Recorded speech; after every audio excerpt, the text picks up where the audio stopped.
ಎಲ್ರಿಗೂ ನಮಸ್ಕಾರ. Big boss season 10 finale ಹತ್ರ ಬರ್ತೈತೆ. ಬರೀ ಒಂದ್ ವಾರ ಇರೋದು. ಎಲ್ಲಿ ನೋಡಿದ್ರು ಕಟ್ಔಟ್ಗಳು ರಾರಾಜಿಸ್ತಾ ಇದಾವೆ. ಯಾರು ಗೆಲ್ಲೋದು ಅಂತ ಇದ್ರಲ್ಲ. ನವಾಜ್, ಯಾರಪ್ಪ ಗೆಲ್ಲೋದು? ಅಣ್ಣ ಡಮಾಲ್ ಡಿಮಿಲ್ ಡಕ್ಕ ಈ ಸಲ ಗಿಲ್ಲಿ ಗೆಲ್ಲೋದು ಪಕ್ಕ. 100%. ಹಳ್ಳಿ ದಿಲ್ಲಿ ಎಲ್ಲಿ ನೋಡಿದ್ರು ಗಿಲ್ಲಿ ಗಿಲ್ಲಿ ಗಿಲ್ಲಿ ಗಿಲ್ಲಿ. ಗೆದ್ಬಾ ಗೆಳೆಯ, ಒಳ್ಳೇದಾಗ್ಲಿ. All the best.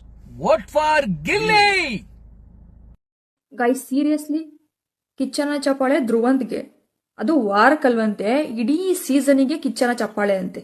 ಅಂಥದ್ದು ಏನ್ ದಬಾಕಿದ್ದಾರೆ ಅನ್ನೋದು ನಮ್ಗಂತೂ ಗೊತ್ತಿಲ್ಲ. ಅಂಡ್ ಸುದೀಪ್ ಸರೇ ಹೇಳ್ತಾರೆ, ಹೊರಗಡೆ ಇರೋ ಜನಕ್ಕೆ ನೀವು ಟ್ರೂ ಎಂಟರ್ಟೈನ್ಮೆಂಟ್ ಅಂತ. ಯಾರಿಗೂ ಹೇಳಿದ್ದು? ಯಾರು ಹೇಳಿದ್ದು? ನಾವು ಹೇಳಿದ್ವಾ ಟ್ರೂ ಎಂಟರ್ಟೈನ್ಮೆಂಟ್ ಇವನು ಅಂತ? ಎಂಟರ್ಟೈನ್ಮೆಂಟ್ ಇವನಿಂದ ಸಿಗ್ತಲ್ಲ ನಮಗೆ. ಹೊರಗಡೆ ನಮ್ಮ ಟ್ರೋಲ್ ಪೇಜಸ್ ಅವರು ಮತ್ತೆ ನಮ್ಮ ಮೀಮ್ ಪೇಜಸ್ ಇದಾರಲ್ಲ, ಅವರು ತುಂಬ ಚೆನ್ನಾಗಿ ಇವನ್ ಬಗ್ಗೆ ನಮ್ಗೆ ಎಂಟರ್ಟೈನ್ಮೆಂಟ್ ಕೊಡ್ತಿದ್ದಾರೆ. ಬಟ್ ಇವನು ಒಳಗಡೆ ಏನೂ ಎಂಟರ್ಟೈನ್ಮೆಂಟ್ ನಮಗೆ ಕೊಡ್ತಾ ಇಲ್ಲ.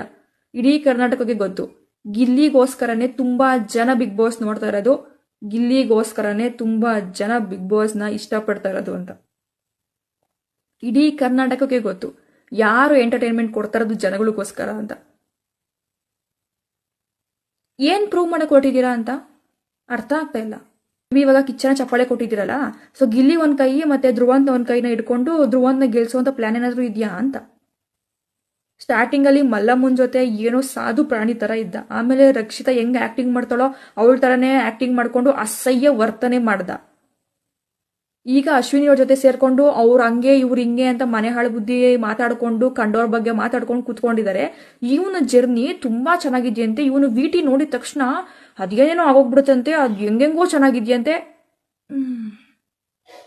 ಸೀರಿಯಸ್ಲಿ ಇವನು ವಿಟಿ ನೋಡಿದ ತಕ್ಷಣ ಬರ್ರಿ ಇನ್ನೊಬ್ರಿಗೆ ಬೈಕೊಂಡು ಅಸಹ್ಯವಾಗಿ ಆಡ್ಕೊಂಡಿರೋದೇ ಬರುತ್ತೆ ಹೊರತು ಎಷ್ಟೋ ಚೆನ್ನಾಗಿದೆ. ಸುದೀಪ್ ಸರ್ ಏನಾಗಿದೆ ಗುರು? ಸೀರಿಯಸ್ಲಿ ಸುದೀಪ್ ಸರ್ ಒಂದು ಕ್ಲಾರಿಟಿ ಕೊಟ್ಬಿಡಿ, ನಿಮ್ಮ ಬಾಯಿಂದ ಯಾರಾದ್ರೂ ಮಾತಾಡಿಸ್ತಾ ಇದ್ದಾರಾ ಅಂತ. ಬಿಕಾಸ್ ನೀವು ಇದೆಲ್ಲ ಅನ್ನೋದು ನಮಗೆ ಗೊತ್ತು. ಅಥವಾ ನಿಮಗೂ ಹಂಗೆ ಅನಿಸ್ತಿದ್ಯಾ? ಏನ್ ಮಾಡಿದಾನೆ ಅಂತ ಅಷ್ಟು ಮೇಲೆ ತಗೊಂಡೋಗಿ ಮಾತಾಡ್ತಾ ಇದ್ದೀರಾ ಅನ್ನೋದು ನನಗೆ ನಿಜವಾಗ್ಲೂ ಅರ್ಥ ಆಗ್ತಿಲ್ಲ. ಗೈಸ್, ಇವಾಗ ಎಲ್ಲರೂ ಕಮೆಂಟ್ ಮಾಡಿ. ನಂಗೆ ನಿಜವಾಗ್ಲೂ ಡೌಟ್ ಆಗ್ತಿದೆ. ಈಗ ಎಲ್ರು ಯಾರ್ಯಾರು ಈ ವಿಡಿಯೋ ನೋಡ್ತಾರೋ ಎಲ್ರು ಕೂಡ ಕಮೆಂಟ್ ಮಾಡಿ, ನೀವು ಬಿಗ್ ಬಾಸ್ನ ನೋಡ್ತಾ ಇರೋದು ಯಾವ ರೀಸನ್ಗೋಸ್ಕರ, ಯಾರಿಗೋಸ್ಕರ ಅಂತ ನನಗೆ ಎಲ್ರೂ ಕಮೆಂಟ್ ಮಾಡಿ. ನನಗೆ ಡೌಟ್ ಆಗ್ತಿದೆ ಇವಾಗ, ಹೌದಾ ಅನ್ನೋ ಥರ. ಸೊ ಎಲ್ರೂ ಕಮೆಂಟ್ ಮಾಡಿ, ನಿಮ್ಗೆ ಏನಂತ ಅನ್ಸುತ್ತೆ ಇದ್ರ ಬಗ್ಗೆ. ನನ್ಗೆ ಎಲ್ರೂ ಕಮೆಂಟ್ ಮಾಡಿ. ನೀವು ನಂತರನೇ ನಿಮಗೂ ಫೀಲ್ ಆಗ್ತಾ ಇದೆಯಾ, ಅಥವಾ ನೀವು ಬಿಗ್ ಬಾಸ್ ನೋಡ್ತಾ ಇರೋದು ಗಿಲ್ಲಿಗೋಸ್ಕರನ ಅಥವಾ ಏನು ಅನ್ನೋದು ನನಗೊಂದು ಸ್ವಲ್ಪ ಕ್ಲಾರಿಟಿ ಬೇಕು. ನೀವು ಎಲ್ಲರೂ ಕಮೆಂಟ್ ಮಾಡಿ. ಆ್ಯಂಡ್ ನಾನು ಅದು ನೋಡ್ತೀನಿ ಏನು ಇದು ಅನ್ನೋದು. ನಾನು ನಿಜವಾಗ್ಲೂ ಏನು ಮಾತಾಡಬೇಕು ಅನ್ನೋದೇ ಗೊತ್ತಾಗ್ತಾ ಇಲ್ಲ. ತುಂಬ ಬ್ಲ್ಯಾಂಕ್ ಆಗೋಗ್ಬಿಟ್ಟಿದ್ದೀನಿ. ಇದನ್ನೆಲ್ಲ ನೋಡಿ ಏನು ಮಾತಿಲ್ಲ ಗೈಸ್. ಅದೇ ನೀವು ಕಮೆಂಟ್ ಮಾಡಿ, ನಾನು ಅದು ನೋಡ್ತೀನಿ, ರಿಪ್ಲೈ ಮಾಡ್ತೀನಿ ಅಷ್ಟೇ. ಏನು ಟಾಸ್ಕ್ ಆಡಿದಾರೆ, ಎಲ್ಲ ಮಾಡಿದ್ದಾರೆ, ಧ್ರುವಂತು ಮಾಡಿದಾನೆ ಇಲ್ಲ ಅಂತ ಅಲ್ಲ. ಹೋಗಿ ನೆಗೆಟಿವ್ ಕ್ಯಾರೆಕ್ಟರ್ ಅವರಿಬ್ರು. ಸೀರಿಯಸ್ ಆಗಿ ಹೇಳ್ಬೇಕು ಅಂದ್ರೆ ನೆಗೆಟಿವ್ ಕ್ಯಾರೆಕ್ಟರ್ ತಗೊಂಡೋಗಿ ಕಿಚ್ಚನ ಚಪ್ಪಾಳೆ. ಗ್ರೇಟ್. ಈ ಬಡವ್ರ ಮಕ್ಕಳನ್ನ ಯಾಕೆ ಈ ತರ ತುಳಿತಾ ಇದಾರೆ ಅಂತಾನೆ ಗೊತ್ತಾಗ್ತಾ ಇಲ್ಲ. ರಕ್ಷಿತಾ, ರಘು, ಗಿಲ್ಲಿ. ರಕ್ಷಿತಾ ಮತ್ತೆ ಗಿಲ್ಲಿ ಯಾವಾಗ್ಲೂ ಟಾರ್ಗೆಟ್ ಆಗ್ತಾರೆ. ರಕ್ಷಿತಾ, ಗಿಲ್ಲಿ ಯಾವಾಗ್ಲೂ ಟಾರ್ಗೆಟ್ ಆಗ್ತಾರೆ. ಯಾಕೆ ಬಡವ್ರ ಮಕ್ಕಳೇ? ಶ್ರೀಮಂತರ ಮಕ್ಕಳು ಯಾಕಲ್ಲ? హాయ్, నమస్కారం. కన్నడ బిగ్ బాస్ సీజన్ 12 చూస్తున్న తెలుగు ప్రేక్షకులందరికీ ఒక చిన్న విజ్ఞప్తి. జియో హాట్‌స్టార్లో ఈ వారం వచ్చే వారం తప్పకుండా మీరు బిగ్ బాస్ చూస్తూ ఉంటే గిల్లీకి మాత్రమే ఓట్లు వేయండి. ఎవరికి ఓటు వేయకండి. ఎందుకంటే ఫినాలలో తన కప్పు తీసుకోవాలంటే మనం అతను ఒక్కనికే ఓటేస్తే మాత్రమే కప్పు తీసుకోగలడు. దయచేసి గిల్లీకి మాత్రమే ఓటేయండి. ఓట్ ఫార్ గిల్లీ. జై కర్ణాటక మాతే, జై తెలుగు. ನಿನ್ನೆಯ ಬಿಗ್ ಬಾಸ್ ಎಪಿಸೋಡ್ ನೋಡಿ ಆದ್ಮೇಲೆ ನನಗೆ ಅನಿಸಿದ್ದಿಷ್ಟೇ, ಇಡೀ ಇದು ಸೀಸನ್ ಇದ್ದು ಕಿಚ್ಚನ ಚಪ್ಪಾಳೆ. ಯಾರು ಮನೆಯಿಂದ ಹೊರಗೆ ಹೋಗ್ತೇನೆ ಅಂತ ಹೇಳಿದ್ದಾರೆ, ನಮಗೆ ಬಿಗ್ ಬಾಸ್ ನೆಗೆಟಿವ್ ಪೋರ್ಟ್ರೆ ಮಾಡ್ತಿದೆ ಅಂತ ಹೇಳ್ತಿದ್ದಾರೆ, ಅವರಿಗೆ ಕಿಚ್ಚನ ಚಪ್ಪಾಳೆ. ಅದು ಕೂಡ ಎಂತ ಅಂತೆ, ಹೊರಗಿನ ಆಡಿಯನ್ಸ್ ಅನ್ನು ಭಯಂಕರ ಎಂಟರ್ಟೈನ್ ಮಾಡಿದಾರಂತೆ. ದೇವರಾಜ್ಞೆ ಇಲ್ಲ, ನಮಗೆ ಗಿಲ್ಲಿ ಮತ್ತು ರಕ್ಷಿತಾ ಭಯಂಕರ ಎಂಟರ್ಟೈನ್ ಮಾಡಿದ್ದಾರೆ. ನಾವು ನೋಡುದೇ ಅವರಿಗೋಸ್ಕರ. ಮತ್ತೆ ಇವರಿಗೆ ಯಾವ ತರ, ನೀವು ಬೇಕಾದ್ರೆ ವಾರದ್ದು ಒಳ್ಳೆ ಆಡಿದ್ದಾನೆ, ವಾರದ್ದು ಅವನು ಪ್ರೂವ್ ಮಾಡಿದ್ದಾರೆ, ಅದಕ್ಕೆ ಕೊಡ್ಬೇಕಿತ್ತು. ಇಡೀ ಎಪಿಸೋಡು ಎಂತ ಬಿಲ್ಡಪ್ ಅದೆಲ್ಲ ನಮಗೆ ದೇವರನಾಜ ಇಷ್ಟ ಆಗ್ಲಿಲ್ಲ. ನಮಗೆ ಸರ್ ಅಂದ್ರೆ ಭಯಂಕರ ರೆಸ್ಪೆಕ್ಟ್ ಉಂಟು, ಆದರೆ ಇದೆಲ್ಲ ನೋಡುವಾಗ ಎಂತ ಅಂತ ನಮಗೆ ಭಯಂಕರ. ಮತ್ತೆ ರಾಶಿಕಾ ಅದು ಹೇಳಲೇ ಇಲ್ಲ ಅಂತೆ, ದೇವರ ಮುಂದೆ ಪ್ರಮಾಣ ಮಾಡಿದಳಂತೆ. ನಾವು ನೋಡಿದ್ದೆಲ್ಲ ಎಪಿಸೋಡ್, ಇನ್ನೊಮ್ಮೆ ಹಾಕಿ ಅವಳು ಎಂತ ಹೇಳಿದ್ದಾಳೆ, ಏನು ಹೇಳಲಿಲ್ಲ ಅಂತೇಳಿ 100% ಹೇಳಿದ್ದಾಳೆ. ನಾನು ಅದಕ್ಕೆ ನಿನ್ನೆ ನೋಡ್ಲಿಲ್ಲ, ಇವತ್ತು ನೋಡಿದ್ದು ಬೆಳಿಗ್ಗೆ. ಬಾಯ್. ಸುದೀಪ್ ಸರ್, ಏನ್ ಮಾಡ್ಬಿಟ್ರಿ ಸರ್? ನಿಮ್ ಕಿಚ್ಚನ ಚಪ್ಪಾಳೆ ಈ ರೀತಿಯಾಗಿ ಸರಿ ಅನ್ಸ್ಲಿಲ್ಲ ಸರ್. ನೋಡಿ ಸರ್, ನಿಮ್ಗೆ ಕಿಚ್ಚನ ಚಪ್ಪಾಳೆ ಕೊಡ್ಲೇಬೇಕು ಅನ್ನೋದಾದ್ರೆ ನೀವು ಕೊಡಿ, ನಾವು ಬೇಡ ಅನ್ನಲ್ಲ. ಯಾಕಂದ್ರೆ ಅದು ನಿಮ್ಮ ಪರ್ಸನಲ್. ನಿಮಗೆ ಇಷ್ಟ ಆಗಿದ್ರೆ, ಚಾನಲ್ ಅವ್ರಿಗೆ ಇಷ್ಟ ಆಗಿದ್ರೆ, ಅವ್ರಿಗೆ ಯಾರಿಗೆ ಬೇಕೋ ಅವ್ರು ಕೊಡ್ತಾರೆ. ಅದಕ್ಕೆ ನಮ್ಮ ಅಭಿಪ್ರಾಯ ಇಲ್ಲ ಸರ್. ಆದ್ರೆ ನೆನ್ನೆ ನೀವು ಧ್ರುವಂತ್ ಅವ್ರಿಗೆ ಒಂದು ಸ್ಟೇಟ್ಮೆಂಟ್ ನ ಹೇಳಿಕೊಟ್ರಿ. ಏನಂತ ಹೇಳಿಕೊಟ್ರಿ? ಈ ಸೀಸನ್ ನ ದ ಬೆಸ್ಟ್ ಎಂಟರ್ಟೈನರ್ ಅಂತ ಹೇಳಿ. ಅಲ್ಲ ಸರ್, ಪ್ರತಿ ಭಾನುವಾರ ನಿಮ್ಮನ್ನ ನಗ್ಸೋದಿಕ್ಕೆ, ಜನರನ್ನ ನಗ್ಸೋದಿಕ್ಕೆ, ಆಯ್ತಾ, ಎಂಟರ್ಟೈನ್ಮೆಂಟ್ ಬೇಕಾದ್ರೆ ಗಿಲ್ಲಿ ಬೇಕು. ಆದ್ರೆ ಎಂಟರ್ಟೈನ್ಮೆಂಟ್ ಆಫ್ ದ ಸೀಸನ್ಗೆ ಧ್ರುವಂತ. ಒಂದೇ ಒಂದು ಕ್ಲಿಪ್ ಹೇಳಿ ಸರ್, ಅಥವಾ ಒಂದೇ ಒಂದು ದಿವಸ ಹೇಳಿ ಸರ್, ಧ್ರುವಂತನ ನೀವು ಮ್ಯಾಕ್ಸಿಮಮ್ ಉಪಯೋಗಿಸ್ಕೊಂಡು ನಿಮ್ಮ ಹೊಟ್ಟೆ ಹುಣ್ಣಾಗುವಷ್ಟು ನಗ್ತಿರುವಂತಹ ಒಂದೇ ಒಂದು ಸೀಸನ್ ನ ಒಂದು ಎಪಿಸೋಡ್ ಹೇಳಿ ಸರ್ ನೋಡ. ಯಾವುದೇ ಎಪಿಸೋಡ್ ತಗೊಂಡ್ರು 80% ಅಷ್ಟು ಎಂಟರ್ಟೈನ್ಮೆಂಟ್ ಕೊಡೋದೇ ಗಿಲ್ಲಿ. ಅವರಿಂದನೇ ನಗ್ತೀರಾ, ಅವರಿಂದನೇ TRP ತಗೊಂತೀರಾ. Best entertainment of the season ಬಂದ್ಬಿಟ್ಟು ಧ್ರುವಂತಿಗೆ. ಅದ್ ಹೆಂಗ್ ಸರ್ ಇದು? ನೀವ್ ಮಾಡಿ ತಪ್ಪಲ್ವಾ? ನೋಡಿ, ನಿಮ್ಗೆ ಅವ್ನಿಗೆ ಕಿಚ್ಚನ ಚಪ್ಪಾಳೆ ಕೊಡ್ಲೇಬೇಕು, ಅವ್ನಿಗೇನೋ ಒಂದು ಪ್ರೋತ್ಸಾಹ ಮಾಡ್ಬೇಕು ಅಂದ್ರೆ ಕೊಡಿ, ಬೇಡ ಅಂದವ್ರು ಯಾರು? ಆದ್ರೆ ಈ ರೀತಿ ಒಂದು ಟೈಟಲ್ ನ ಹೇಳ್ಬಿಟ್ಟು ಕೊಟ್ರಲ್ಲ, ಅದು ತಪ್ಪು. ಹೇಗಾದ್ರೂ ಮಾಡಿ ಗಿಲ್ಲಿನ ಸೋಲಿಸ್ಬೇಕು ಅಂತ ಇದಾರೆ. ಅದಾಗದೇ ಹಾಗೆ ನಾವ್ ಮಾಡ್ಬೇಕು. ಅದಕ್ಕೋಸ್ಕರ ಪ್ರತಿಯೊಬ್ರು ವೋಟ್ ಮಾಡಿ, ಹಾಗೆ ನನ್ನ ಕೂಡ ಫಾಲೋ ಮಾಡಿ. ಇವತ್ತಿನ ಪ್ರೋಮೋ ನೋಡಿದ್ರ? ಕಿಚ್ಚನ ಚಪ್ಪಾಳೆ, ಸೊ ಅದು ಅವರ ವೈಯಕ್ತಿಕ, ಸುದೀಪ್ ಸರ್ ಅವರ ವೈಯಕ್ತಿಕ. ಆದ್ರೆ ಸೀಸನ್ ನ ಕಿಚ್ಚನ ಚಪ್ಪಾಳೆ ಯಾರ ಮೈಂಡ್ ಅಲ್ಲೂ ಇಲ್ಲದಿರುವ ವ್ಯಕ್ತಿಗೆ ಕೊಡ್ತಾರೆ ಅಂದ್ರೆ ಆಗ ಯಾರಿಗೆ ಆಗ್ಲಿ ಶಾಕ್ ಬರುತ್ತೆ. ಅವ್ರಿಗಿನ್ನ ಡಿಸರ್ವಿಂಗ್ ಇರ್ಲಿಲ್ವಾ ಮನೆಯಲ್ಲಿ? 100% ಇದ್ರು. ಫೈನಲ್ ಆಗಿ ನನ್ ಮೈಂಡರ್ಗೆ ಈ ತರ ಇದೇನೋ ಹೇಳ್ತಾ ಇದಾರೆ ಅಂತ ಬಂದಿದ್ದೆ Ashwini madam. At least Ashwini madam ಕೊಡ್ತಾರೆ ಅಂತ ಇಡೀ ಮನೆಯವ್ರ ಎದುರಾಕೊಂಡ್ ಫುಲ್ ಏನೇನೋ ಮಾಡಿ ಅಳಿಸಿ ಕೋಪ ಮಾಡಿಸಿ ಎಲ್ಲಾ ಮಾಡ್ಬಿಟ್ಟಿದ್ದಾರೆ. ಸ್ಟ್ರಾಂಗ್ ನಿಂತ್ಕೊಂಡು ಗೇಮ್ ಆಡಿದ್ದಾರೆ. ಅಟ್ಲೀಸ್ಟ್ ಓಕೆ, ಅದ್ರಲ್ಲಿ ನಾವು ಎಂಟರ್ಟೈನ್ಮೆಂಟ್ ತಗೊಂಡಿದೀವಿ.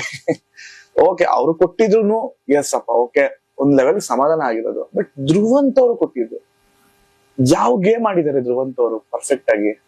ಲಾಸ್ಟ್ ವೀಕ್ ಒಂದ್ ಬಿಟ್ರೆ ಗೇಮ್ಸ್ ಯಾವ್ದು ಆಡಿದ್ದಾರೆ ಅವರೇ ಹೇಳ್ತಾರೆ, ನನ್ಗೇನು ಚಾನ್ಸೇ ಸಿಕ್ಕಿಲ್ಲ ಮನೆಯಲ್ಲಿ ಜೀವಿಸೋಕೆ ಅಂತ. ನಾನ್ ಬಿಗ್ ಬಾಸ್ ಹೋಗ್ಬೇಕು ಅಂತ 3-4 ಸಲ ಕಂಟೆಸ್ಟ್ ಮಾಡ್ಕೊಂಡವ್ರಿಗೆ ನೀವು ಸೀಸನ್ ನ ಕಿಚ್ಚನ ಚಪ್ಪಾಳೆ ಕೊಟ್ಟಿದ್ದೀರಾ. ಹಾಯ್, ಗಿಲ್ಲಿ ಅಪೋಸಿಟ್ ಹೋಗ್ಲಿ ಅಂತಾನೆ ಧ್ರುವಂತ್ ನ ಸೀಕ್ರೆಟ್ ರೂಮಿಗೆ ಕಳ್ಸಿದ್ರ ಬಿಗ್ ಬಾಸ್? ಧ್ರುವಂತ್ ಮನೆಗೆ ಹೋಗ್ತೀನಿ ಅಂದಾಗ ಡೋರ್ ಓಪನ್ ಮಾಡದೇ ಇರೋ Sudeep sir, Shobha last season ಹೋಗ್ತೀನಿ ಅಂದಾಗ ಅವಾಗ ಯಾಕೆ ಓಪನ್ ಮಾಡಿದ್ರಿ? ಧ್ರುವಂತ್ ಗೇಮ್ ಸ್ಟ್ರಾಟಜಿ ಚೇಂಜ್ ಆಗಿರೋದು ಸೀಕ್ರೆಟ್ ರೂಮ್ಗೆ ಹೋಗಿ ಬಂದ ನಂತರ. ಏನ್ ಹೇಳ್ತೀರಾ ಇದಕ್ಕೆ? ಧ್ರುವಂತ್ ಸೀಕ್ರೆಟ್ ರೂಮ್ಗೆ ಹೋಗಿ ಬಂದ್ಮೇಲೆ ಅದು ಗೇಮ್ ಸ್ಟ್ರಾಟಜಿನ ಎಲ್ಲ ಅಶ್ವಿನಿ ಜೊತೆ ಡಿಸ್ಕಸ್ ಮಾಡ್ತಾನೆ. ಅದನ್ನೇ ಯಾಕೆ ತೋರ್ಸಿಲ್ಲ ಎಪಿಸೋಡ್ ಅಲ್ಲಿ? ಏನ್ ಕೊಡ್ತೀರಾ ಉತ್ತರ? ಇಡೀ ಸೀಸನ್ ಕಿಚ್ಚನ ಚಪ್ಪಾಳೆ ಗಿಲ್ಲಿಗೆ ಸಿಗೋದು, ಅದೇಂಗ್ ಸಿಕ್ತು ಧ್ರುವಂತ್ಗೆ? ನಾವಾಗಿ ಬದುಕೋದು ಎಂಡ್ ಆಫ್ ದ ಡೇ ಲೈಫಲ್ಲಿ ತುಂಬ ಇಂಪಾರ್ಟೆಂಟ್ ಆಗಿ ಹೋಗುತ್ತೆ. ಆ್ಯಂಡ್ ಅದನ್ನು ಧ್ರುವಂತ್ ಕೂಡ ಮಾಡಿದ್ದು. ಹಾಗಂತ I am not Dhruvanth supporter, because Bigg Boss 12 ಗೆಲ್ಲೋದು ಗಿಲ್ಲಿ ಅಂತ ಎಲ್ರಿಗೂ ಗೊತ್ತಾಗೋಗ್ಬಿಟ್ಟಿದೆ. ಗಿಲ್ಲಿಯಿಂದನೇ ಈ ಸೀಸನ್ನು ಎಲ್ಲರೂ ನೋಡಿರೋದು, ಅದೆಲ್ಲರಿಗೂ ಗೊತ್ತು. ಬಟ್ ಸೀಸನ್ನಲ್ಲಿ ಚಪ್ಪಾಳೆ ಹೋಗಿದ್ದು ಬೇರೆಯವ್ರಿಗೆ ಎಷ್ಟು ಡಿಸಪಾಯಿಂಟಿಂಗ್ ಆಗಿತ್ತು ಅಂದರೆ ನಿನ್ನೆ. ಆ್ಯಂಡ್ ಗಿಲ್ಲಿ ಇರಲಿಲ್ಲ ಅಂದಿದ್ರೆ ಈ ಸೀಸನ್ನು ಟಾಪಿಗೆ ಬರೋದಲ್ಲ, ಇವನ್ ಟೇಕ್ ಆಫ್ ಆಗ್ತಾ ಇರಲಿಲ್ಲ, ಅದಂತೂ ಫಾರ್ ಶೋರ್. ಆ್ಯಂಡ್ ಇದೇ ಒಪಿನಿಯನ್ ಸೋಷಿಯಲ್ ಮೀಡಿಯಾ ಎಲ್ಲ ಕಡೆನೂ ಜನದಲ್ಲಿರೋದು ಇದೇ ಒಪಿನಿಯನ್. ಗಿಲ್ಲಿ ಇಲ್ಲ ಅಂದಿದ್ರೆ ಯಾರೂ ಈ ಸತಿ ಶೋನೇ ನೋಡ್ತಾ ಇರಲಿಲ್ಲ ಅಂತ. ಅಷ್ಟು ಗೊತ್ತಿದ ಮೇಲೆ ಈ ಚಾನಲ್ ಅವರು, ಬಿಗ್ ಬಾಸ್ ಅವರು ಗಿಲ್ಲಿಗೆ ಥ್ಯಾಂಕ್ಫುಲ್ ಆಗಿರಬೇಕು. ಸೊ ಸೀಸನಲ್ಲಿ ಚಪ್ಪಾಳೆ ಅವನಿಗೆ ಕೊಡಬೇಕಿತ್ತು. ಅಲ್ಲಿಗೆ ಅದೊಂದು ಎಲ್ಲರಿಗೂ ಖುಷಿ ಆಗ್ತಾ ಇತ್ತು. ಆ್ಯಂಡ್ ಆಚೆ ಕಡೆ ಗಿಲ್ಲಿಗೆ ಇಷ್ಟು ಕ್ರೇಜ್ ಇದೆ, ಇಷ್ಟು ಫ್ಯಾನ್ ಬೇಸ್ ಇದೆ. ಆ್ಯಂಡ್ ಗಿಲ್ಲಿ ಗೆಲ್ಲಬೇಕಂತ ಜನ ಅವ್ನು ಕಪ್ ಲಿಫ್ಟ್ ಮಾಡೋದು ಕಾಯ್ತಾ ಇದ್ದಾರೆ ಅಂತ ಗೊತ್ತಿದ ಮೇಲೂ ಸೀಸನಲ್ಲಿ ಚಪ್ಪಾಳೆ ಬೇರೆಯವ್ರಿಗೆ ಕೊಟ್ಟರೆ ಜನಕ್ಕೆ ಬೇಜಾರಾಗತ್ತೆ ಅಂತ ಗೊತ್ತಿದ್ದು ಇದನ್ನ ಮಾಡಿದಾಗಾಯಿತು. Very disappointing. ಎಲ್ರು ಪ್ರೋಮೋ ನೋಡಿದ್ರ? ಯಪ್ಪ, ಸುದೀಪ್ ಸರ್ ಧ್ರುವನ್ ಜೋಕ್ಸ್ಗೆ ಬಿದ್ದು ಬಿದ್ದು ನಗ್ತಿದ್ದಾರೆ. ಯಪ್ಪ, ನಾನಂತೂ ನಕ್ಕಿ ನಕ್ಕಿ ಸುಸ್ತಾಗೋದೆ. ಅಯ್ಯೋ, ನೀವ್ ಅನ್ಕೋತಿರ್ಬೋದು ಅಲ್ಲಿ ಬಿಟ್ಟಿರೋದು ಗಿಲ್ಲಿ ಪ್ರೋಮೋ ಅಲ್ವಾ ಅಂತ. ಹೌದಲ್ವಾ? ವಾರ ವಾರ ನಗೋದು ಅವನ ಜೋಕ್ಸ್ಗೆ. ಅಂದ್ರೆ ಸುದೀಪ್ ಸರ್ ಕೊಟ್ಟಿದ್ದು, ಸುದೀಪ್ ಸರ್ ಧ್ರುವಂತ್ ಅವ್ರಿಗೆ ಎಲ್ಲಾ ಕೊಟ್ಟಿದ್ದು ಓಕೆ, ಕಿಚನ್ ಚಪ್ಪಾಳಿನೂ ಓಕೆ. ಅದಕ್ಕೆ ಒಂದು ರೀಸನ್ ಕೊಟ್ರು ನೋಡಿ. ನಿಮ್ಗೆ ಗೊತ್ತಿಲ್ದಂಗೆ ಆಡಿಯನ್ಸ್ ನ ವಿಪರೀತ ಎಂಟರ್ಟೈನ್ಮೆಂಟ್ ಮಾಡ್ತಿದ್ದೀರಾ ಅಂತ. ಒಂದ್ ದಿವಸ ಎಂಟರ್ಟೈನ್ ಮಾಡಿದ ಪುಣ್ಯಾತ್ಮ ನೋಡ್ಲೇ ಇಲ್ಲ. ನೀವು ಕೂಡ, ಸುದೀಪ್ ಸರ್ ಕೂಡ ಸಂಡೇ ಹೊತ್ತು ಧ್ರುವಂತ್ನ ಉಪಯೋಗಿಸ್ಕೊಂಡು ಎಂಟರ್ಟೈನ್ಮೆಂಟ್ ಮಾಡಿದ್ ನೋಡೇ ಇಲ್ಲ. ಸಂಡೇ ಆಯ್ತು ಅಂದ್ರೆ ಗಿಲ್ಲಿ ಬೇಕು, ವಾರ ಪೂರ್ತಿ ಗಿಲ್ಲಿ ಎಂಟರ್ಟೈನ್ಮೆಂಟ್ ಮಾಡಿರ್ತಾನೆ. ಆದ್ರೆ ನೀವ್ ಹೇಳೋದು ಕೊನೆಗೆ ವಿಪರೀತ ಜನರನ್ನ ಎಂಟರ್ಟೈನ್ಮೆಂಟ್ ಮಾಡಿ ನಗ್ಸಿದ್ಯಾ ಅಂತ ಹೇಳೋದು ಮಾತ್ರ ಧ್ರುವಂತ್ಗೆ. ಆದ್ರೆ ಸಂಡೇ ಹೊತ್ತು ಅಂದ್ರೆ ಗಿಲ್ಲಿ ಬೇಕು. ಈಗ ಗಿಲ್ಲಿ ಪ್ರೋಮೋನೆ ಬಿಟ್ಟಿದ್ದಾರೆ. ಗಿಲ್ಲಿ ಮಾತಿಗೆ ಸುದೀಪ್ ಸರ್ ಬಿದ್ದು ಬಿದ್ದು ನಗ್ತಿದ್ದಾರೆ. ಹೆಂಗಿದೆಲ್ಲ ನನಗಂತೂ ಒಂದು ಗೊತ್ತಾಗ. ನಮ್ಮ ನಾಳೆಗೂ ನಾವ್ ಯಾವ ವಿಡಿಯೋ ಪಾಡಿಯೋ ಮಾಡೋದ್ ಬರೋದು ಇಲ್ಲ, ಮಾಡೋ ಇಲ್ಲ. ಬಟ್ ಸ್ಯಾಟರ್ಡೆ ಎಪಿಸೋಡ್ ನೋಡಿದ್ಮೇಲೆ ವಿಡಿಯೋ ಮಾಡ್ಬೇಕು ಅನಿಸ್ತು. ಯಾಕೆಂದ್ರೆ ಗಿಲ್ಲಿ ವೋಟ್ ಮಾಡೋ ಸಂಖ್ಯೆ ಕಡಿಮೆ ಆಗ್ಬಾರ್ದು. ಗಿಲ್ಲಿನ ಸೋಲ್ಸ್ಬೇಕು ಅಂತ ತುಂಬಾ ಚೆನ್ನಾಗಿ ನಡೀತಾ ಇದೆ ಪ್ಲಾನ್. ಯಾರೋ ಒಬ್ಬನ ಗೆಲ್ಸಕ್ಕೆ ಇನ್ನೊಬ್ಬನ ಸೋಲ್ಸೋ ವಿಚಾರ ತುಂಬಾ ಇದೆ. ಗೊತ್ತಿಲ್ಲ, ನನಗಂಗ ಅನ್ನಿಸ್ತು, ಹೇಳ್ಬೇಕು ಅನ್ನಿಸ್ತು, ಹೇಳ್ದೆ. ಆದ್ರೆ ಗಿಲ್ಲಿ ಅಭಿಮಾನಿಗಳು ಮಾತ್ರ ಅವನ್ಗೆ ಓಟ್ ಆಗದ್ ನಿಲ್ಸಬೇಡಿ. ಓಟ್ ಆಗ್ತಾ ಇರಿ. ಗಿಲ್ಲಿ ಕಪ್ ಎತ್ಕೊಂಡ್ ಬರೋವರೆಗೂ ಓಟ್. ಕಿಚ್ಚನ ಚಪ್ಪಾಳೆ ಗಿಲ್ಲಿ ಸಿಗ್ಲಾರ್ಕೆ ನಮಗೇನು ಬೇಸರಿಲ್ರಿ. ಆದ್ರ ಆ ಕಿಚ್ಚನ ಚಪ್ಪಾಳೆ ಧ್ರುವಂತ ಸಿಕ್ಕಿದ್ದು ಕೂಡ ನಮಗ್ ಬೇಸರಿಲ್ಲ. ಆದ್ರ ಸುದೀಪ್ ಸರ್ ಹೇಳಿದ್ ಏನಪ್ಪಾ ಅಂದ್ರೆ, ಇಡೀ ಸೀಸನ್ ಹೊರತುಪಡಿಸಿ ಅದು ಧ್ರುವಂತಗ ಎಂಟರ್ಟೈನ್ಮೆಂಟ್ ಅದು ಇದು ಅಂತ ಅದು ಧ್ರುವಂತ ಕೊಟ್ಟಿದ್ದು ಬಹಳ ಬೇಸರ ಹಾಕೊಂತಿದ್ದು. ಇದು ಎಷ್ಟು ತಪ್ಪು ಎಷ್ಟು ಸರಿ ಅಂತ ನೀವ್ ಕಮೆಂಟ್ ಹಾಕ್ರಿ. ಇವತ್ತು ನಾವಿರೋದು ಶ್ರೀ ಕ್ಷೇತ್ರ ಧರ್ಮಸ್ಥಳ ಮಂಜುನಾಥ ಸ್ವಾಮಿ ದೇವಸ್ಥಾನದಲ್ಲಿ. ಎಲ್ಲಾರ್ಗು ಒಳ್ಳೇದಾಗ್ಲಿ. ಹಾಗೆ ನಮ್ ಗಿಲ್ಲಿ ಬಿಗ್ ಬಾಸ್ ಗೆದ್ ಬರ್ಲಿ ಅಂತ ಆಶಿಸ್ತಾ ಎಲ್ಲಾರ್ಗು ಒಳ್ಳೇದಾಗ್ಲಿ. ಜೈ ಗಿಲ್ಲಿ.